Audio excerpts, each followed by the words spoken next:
Jadi memang ada korelasi yang sangat kuat antara penyakit artritis dan osteoporosis ya dengan kecukupan boron di dalam tubuh.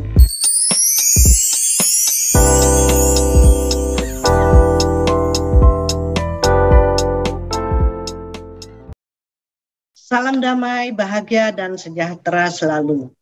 Nah, pada podcast sebelumnya saya sudah pernah menyampaikan membahas tentang pentingnya magnesium untuk kesehatan tulang, juga termasuk untuk sistem imun tubuh kita, dan juga bagaimana sinergi magnesium terhadap metabolisme penyerapan kalsium dan juga vitamin D.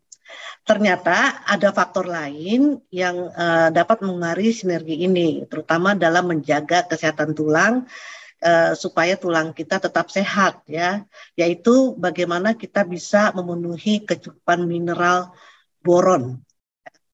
Mungkin kita sudah cukup konsumsi kalsium, magnesium, dan vitamin D, di mana itu memang dibutuhkan ya oleh tulang kita. Namun apabila kita masih memiliki mungkin rasa sakit tulang, ya artritis, ya atau radang persendian, rematik atau juga osteoporosis ya yang tulang rapuh, maka kemungkinan besar tubuh kekurangan boron. Walaupun kita sudah cukup konsumsi kalsium, vitamin D dan magnesium. Nah, ternyata boron ini adalah mineral yang terdapat ya banyak di dalam tanah seperti halnya garam. Nah, tumbuhan itu biasanya menyerap boron dari dalam tanah sebagai nutrisinya, sehingga sayuran dan buah yang dihasilkan akan mengandung boron yang dapat mencukupi kebutuhan manusia apabila banyak mengonsumsi sayur, buah-buahan ya. Tapi masalahnya tidak semua area memiliki kualitas tanah yang kadar boronnya mencukupi. Nah, ada sebuah laporan ilmiah yang sumber jurnalnya itu tertera di dalam deskripsi podcast ini. Nah, apabila sebuah kawasan yang rata-rata konsumsi individu boronnya itu kurang dari 1 mg per hari, maka persentase insiden penduduk yang menderita penyakit artritis ya berkisar antara 20 sampai 70%. Jadi banyak sekali yang menderita penyakit tulang ini. Nah, sedangkan kawasan yang penduduknya mengkonsumsi sekitar 3 mg sampai 10 mg per hari boron ya. Nah, insiden yang menderita artritis ya sedikit sekali, yaitu dari 0% sampai 10%. Jadi memang ada korelasi yang sangat kuat antara penyakit artritis dan osteoporosis ya dengan kecukupan boron di dalam tubuh. Nah, ternyata pemakaian pupuk kimia yang berlebihan itu dapat menurunkan kualitas tanah. Nah, salah satunya adalah rendahnya kadar boron dalam tanah yang menyebabkan kualitas tanaman yang tumbuh, yaitu sayuran buah-buahan yang kita konsumsi, itu akan rendah kadar boronnya. Jadi kalau misalnya kita mengkonsumsi sayuran dan tumbuhan yang tumbuh di tanah yang banyak pupuk kimianya, maka kemungkinan besar kadar boronnya itu akan kurang sehingga tubuh kekurangan mineral boron. Nah, hal ini banyak yang belum tahu ya tentang pentingnya mineral boron untuk kesehatan tulang. Terus terang ya, saya walaupun saya sebetulnya background pendidikan saya dari S1 sampai S3 itu adalah dalam bidang gizi, namun baru sekitar 3-4 tahun terakhir ini saya mendalami dan mengerti bagaimana peran boron ini ya. Mungkin karena faktor umur, jadi ketika lutut saya sudah mulai sakit, terus pagi hari ya ketika bangun tidur, nah saya pelajarin mengapa ternyata masalah boron ini yang selama ini terlupakan.